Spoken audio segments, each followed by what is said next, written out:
Okay बच्चों, आज हम नया जो चैप्टर पढ़ेंगे उसका नाम है अव्यय। क्या है? अव्यय। चैप्टर नंबर कौन सा होगा? 24? 23 की 24? 23। अच्छा 23 होगा। चलो 23 लिख लेते हैं। देखो अव्यय शब्द जो हमारा है दो शब्दों से मिलकर बना है, एक अ और दूसरा व्यय। ठीक, ध्यान देना किन किन शब्दों से मिलकर बना है? अ और व्यय। व्यय माने होता है खर्च होना या समाप्त होना। खर्च होना या समाप्त होना। ठीक बेटा, बोलिए। और अ जब उपसर्ग लग जाएगा तो इसका विलोम हो जाएगा अव्यय, माने जो खर्च ना हो, जो समाप्त ना हो।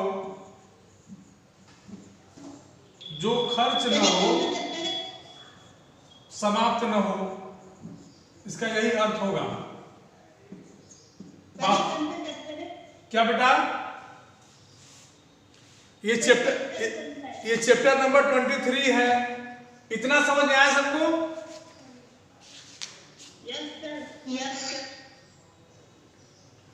मैंने आपको एक बार बताया था विशेषण और विकारी और अविकारी शब्द, आपको याद है? बोलिए।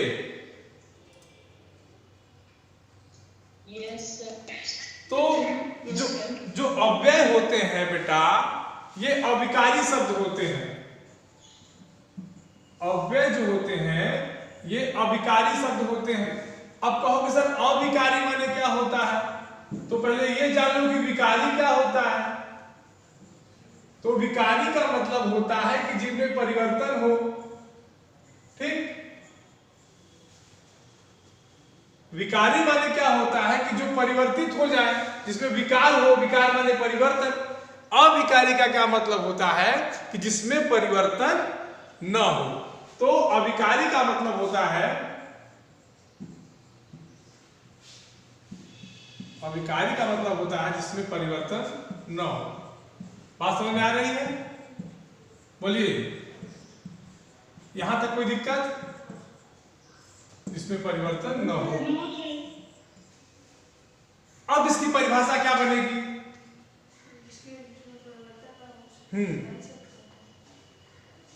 तो कहने का मतलब होता है कि इनके कारण क्या होता है, किसी भी शब्द के लिंग पुरुष वचन में परिवर्तन नहीं होगा। विकारी शब्द में क्या होता है कि लिंग पुरुष, इसमें क्या होता है कि लिंग पुरुष और वचन में परिवर्तन नहीं होता। लिंग पुरुष और वचन अपरिवर्तित रहते हैं। बोलिए, एनी प्रॉब्लम? हाँ,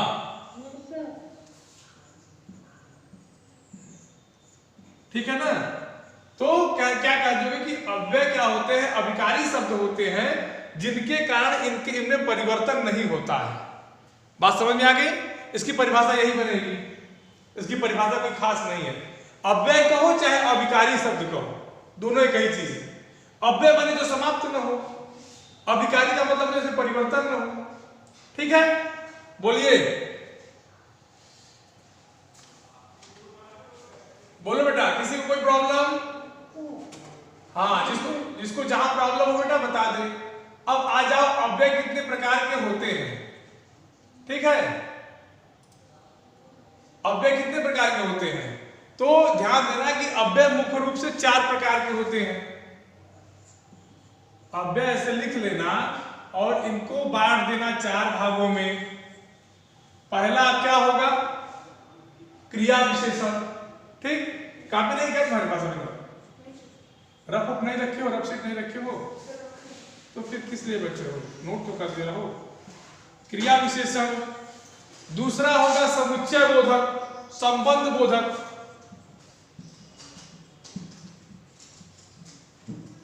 दूसरा क्या होगा? संबंध बोधक।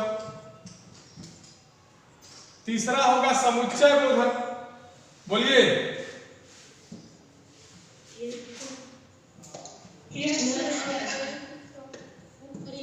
सर परिभाषा क्या है? परिभाषा बेटा यही है कि अव्यय अभिकारी शब्द होते हैं जिनका परिवर्तन नहीं होता है, यही परिभाषा हो जाएगी। ठीक। और जो चौथा हमारा वो है विस्मयादि बोधक। विस्मयादि बोधक। ठीक। थोड़ा कोलैबोरेशन नहीं ठीक है, आप लोग किताब से मिला लीजिएगा। विस्मयादि बोधक, ठीक है ना? ये इतना क्लियर है? यहां तक किसी को दिक्कत? अब एक एक चीज को हम लेके चलते हैं। अब एक एक चीज को पहले हम लेके चलेंगे बेटा, ठीक है ना? इसमें जो पहला हमारा है वो है क्रिया विशेषण। ध्यान से समझना। पहला हमारा है क्रिया विशेषण। पहला क्या है? क्रिया विशेषण। अब देखिए क्रिया विशेषण क्या होता है, एक नई चीज आपके सामने आएगी। अब तक तो आपने केवल विशेषण पढ़ा था ना?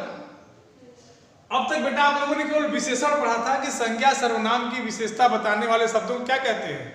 विशेषण कहते हैं। अब ये जो नई चीज निकल के आई है इसमें एक और शब्द जुड़ा है, क्या? क्रिया विशेषण। क्रिया विशेषण क्या कहता है कि जो शब्द क्रिया की विशेषता बताते हो। ये मैंने पढ़ाया है क्या? नहीं पढ़ाया है ना? तो जो शब्द क्रिया की विशेषता, तो यहां लिख दो, क्या परिभाषा बन जाएगी? क्रिया की विशेषता बताने वाले, क्रिया की विशेषता लिख लो उसको। क्रिया की विशेषता बताने वाले शब्दों को, बताने वाले शब्दों को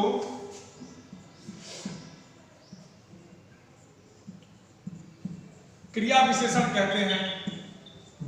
ठीक, बोलिए। Yes sir. चलो वेरी गुड। अब देखो इसके बाद अब क्रिया की विशेषता बताई कैसे जाएगी? कोई काम की, क्रिया माने काम, समझो क्रिया माने क्या होता है? काम। और जब काम की ही विशेषता बताई जाएगी तो वही क्रिया विशेषण होगा। जैसे मान लो हम खाना खाते हैं ना, तो लिख दे अभिनव, समझो, ध्यान समझो, ठीक है अभिनव? अभिनव जल्दी जल्दी खाता है।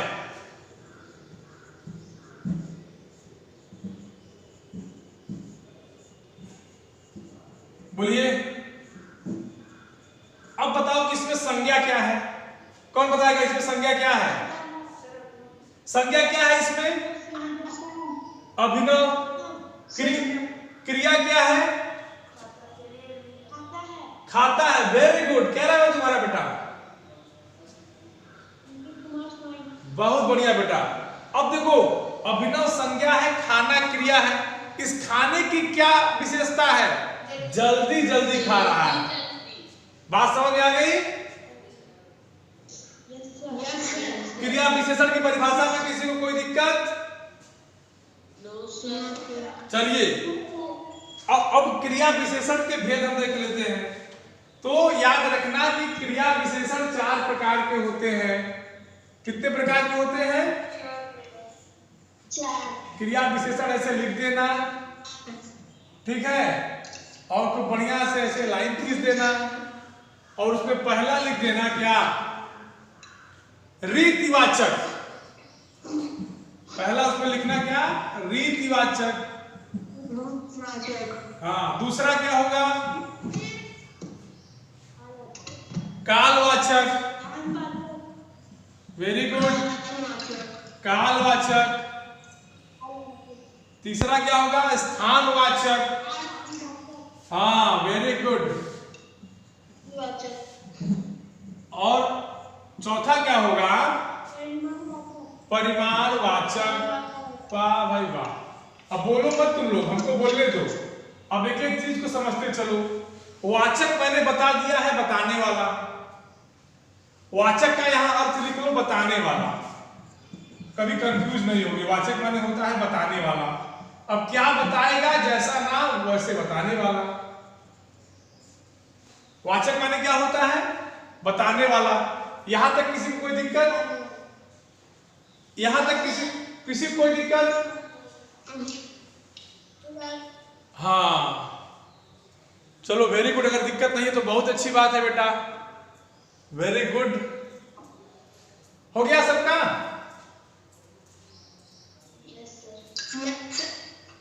चलो हो गया तो बड़ी अच्छी बात है। अब हम एक एक लेके चलते हैं। पहला हमारा रीतिवाचक है, क्या है?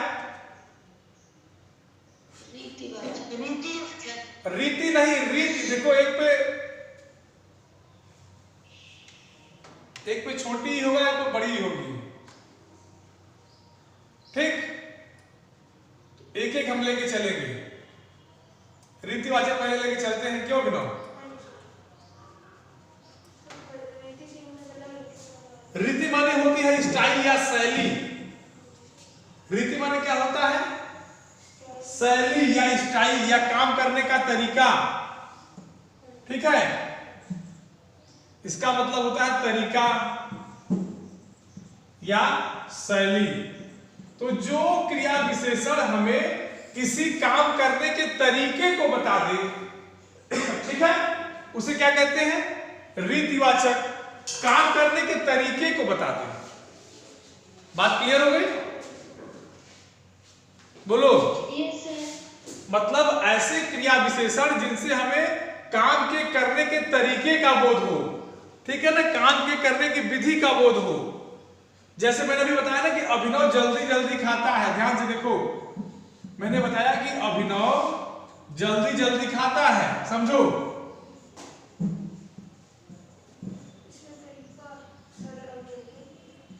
अब इस वाक्य को अगर ध्यान से देखोगे बेटा तो क्या मिलेगा तुमको? कि अभिनव जो काम कर रहा है उस काम के करने का तरीका क्या है? बोलिए। उस काम के करने क्या है? तो बात समझ में आ गई? क्या परिभाषा बनने की बता दो? कि जिस क्रिया विशेषण से किसी काम के करने के तरीके या विधि का बोध हो उसे रीतिवाचक क्रिया विशेषण कहते हैं। लिख लोगे? लिख लोगे ना? लिख देते हैं। काम करने के तरीके या विधि का बोध हो, या विधि, विधि माने नियम, विधि की जानकारी हो,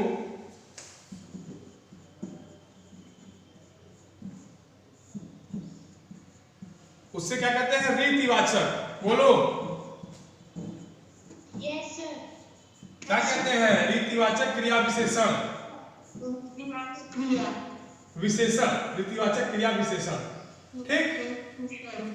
उदाहरण मैंने आपको बताया था, अभिनव जल्दी जल्दी खाता है, घोड़ा तेज दौड़ता है, ठीक है? बोलो। कछुआ धीरे धीरे चलता है। कछुआ धीरे धीरे चलता है ना, ये उसके चलने की विशेषता है, उसके काम करने की विशेषता है, ठीक?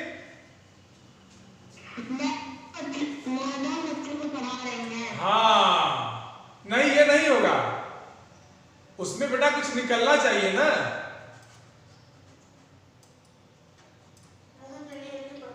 कछुए धीरे धीरे चलते हैं। हाँ, वेरी गुड। अगला हमारा है क्या? दूसरा हमारा कौन सा होगा बताओ?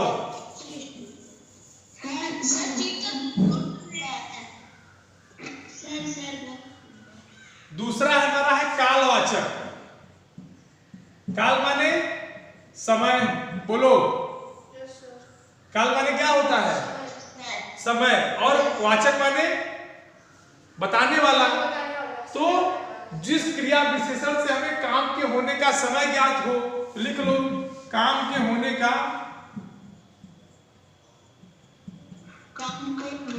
समय पता चले। परिभाषा तो लिख लीजिएगा, हम यहां शॉर्ट में लिख दे रहे हैं, ठीक है ना? पता चले, कालवाचक क्रिया विशेषण कहते हैं। अभी समझ में आ रहा है कि नहीं? हाँ बेटा, जिसको नहीं आएगा बता देगा। कालवाचक क्रिया विशेषण कहते हैं, ठीक? काल माने समय, मतलब जो भी काम होगा उस काम का समय हमको पता चल जाएगा उस क्रिया के माध्यम से, तो वो क्रिया विशेषण क्या होगा? कालवाचक क्रिया विशेषण होगा। जैसे हम कल पढ़ने आएंगे, ठीक है,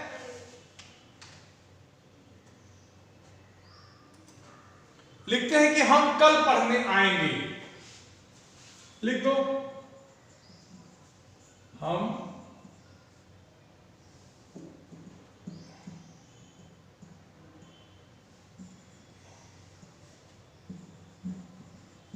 कल पढ़ने आएंगे।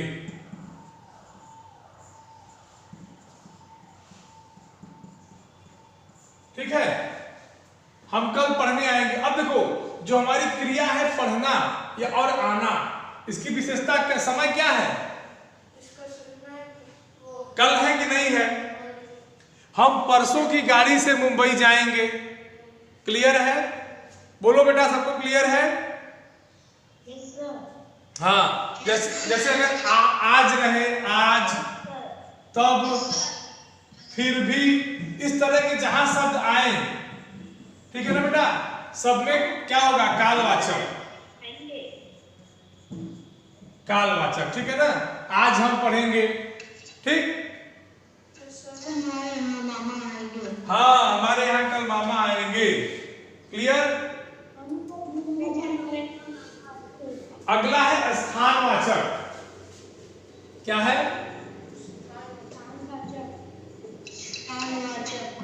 स्थानवाचक। स्थानवाचक क्या कहता है? स्थान के बारे में बताएगा, काम करने के स्थान के बारे में बताएगा। बोलिए। जैसे भीतर जाकर बैठो, भीतर जाकर बैठो। हाँ, भीतर जाकर बैठो कहने का मतलब है कि काम करना है बैठने वाला, लेकिन स्थान कहाँ है? भीतर, अंदर। तो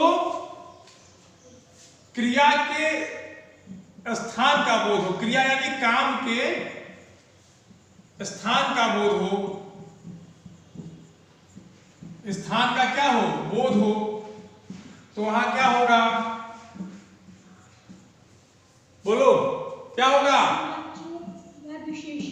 स्थानवाचक क्रिया विशेषण। हाँ, बताओ, किसी को दिक्कत? हाँ, स्थानवाचक क्रिया विशेषण होगा। जिसको जहां प्रॉब्लम होगी बेटा पूछ लेगा बिना किसी हेजिटेशन के। Okay sir. हाँ, ये नहीं कि नहीं आ रहा है तो बैठे रहे। अगला हमारा जो है अंतिम है वो होगा परिमाणवाचक। Am I right?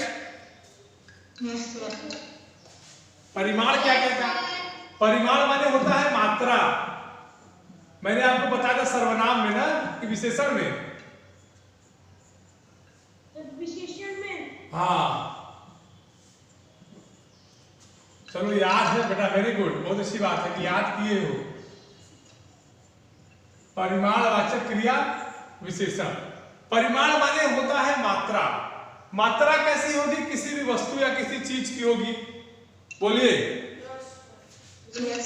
तो क्रिया के मात्रा का अगर हमको बोध हो जाए, काम के मात्रा का अगर हमको बोध हो जाए, तो हम ये मान लेंगे क्या कि वहां परिमाणवाचक क्रिया विशेषण होगा।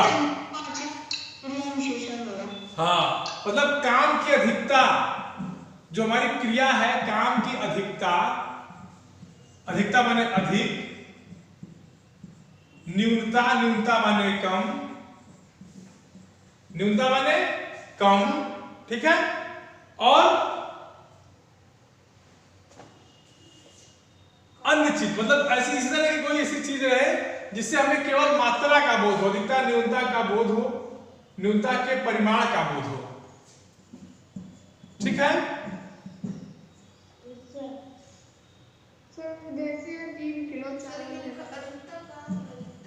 अधिकता एक कामा है, न्यूनता के परिमाण का बोध हो, मतलब कोई भी वस्तु अधिक है कि कम अगर उसकी हमको जानकारी मिल रही है तो वहां किस क्या क्या होगा, परिमाणवाचक क्रिया विशेषण होगा। ठीक, तो जैसे वह बहुत खाता है। हाँ, जैसे तुम बहुत खाते हो, वह क्यों कहे, तुमको कह दे तुम बहुत खाते हो, ये ठीक रहेगा? बोलो, ये ठीक रहेगा ना? वह को क्यों कहे? हाँ, वह बहुत बदमाश है, इसी को लिखो, जो है वही लिखो।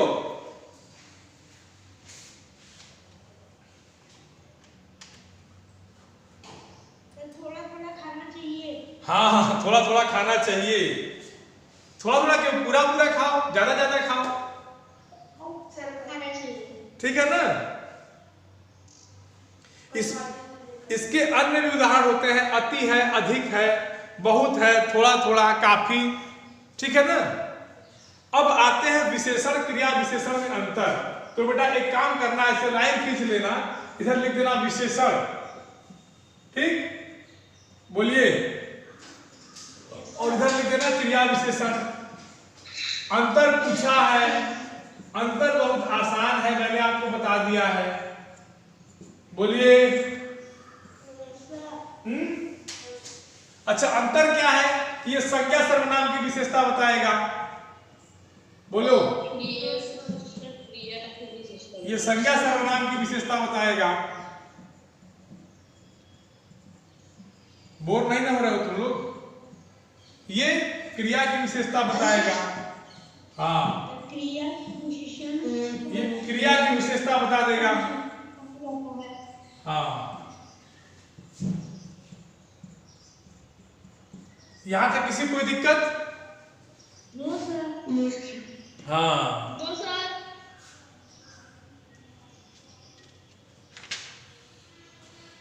इसके बाद जो हमारा दूसरा होगा वो होगा संबंध बोधक। क्या होगा? उसको अगली क्लास में पढ़ाएंगे। क्यों, ठीक रहेगा? उसको बेटा अगली क्लास में पढ़ाएंगे, तब तक तुम लोगों को जो भी दिक्कत हो उसको पूछ लो। इतने में जितना मैंने पढ़ा दिया, यहां तक जिसको जो दिक्कत हो पूछ लो। तुम लोग ये भी देख लेना, परिमाणवाचक विशेषण, परिमाणवाचक विशेषण,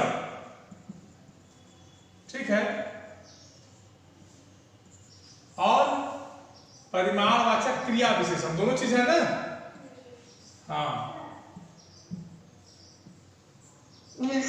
हाँ, इसमें अंतर तुम लोग लिखना अपने से, जिसको नहीं आएगा हमसे पूछ लेगा। ठीक, हाँ। अब जो मैंने पढ़ाया है उसमें से जिसको जो भी दिक्कत हो, हाँ बोलो,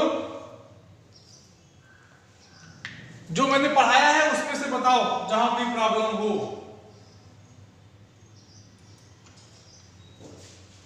ठीक,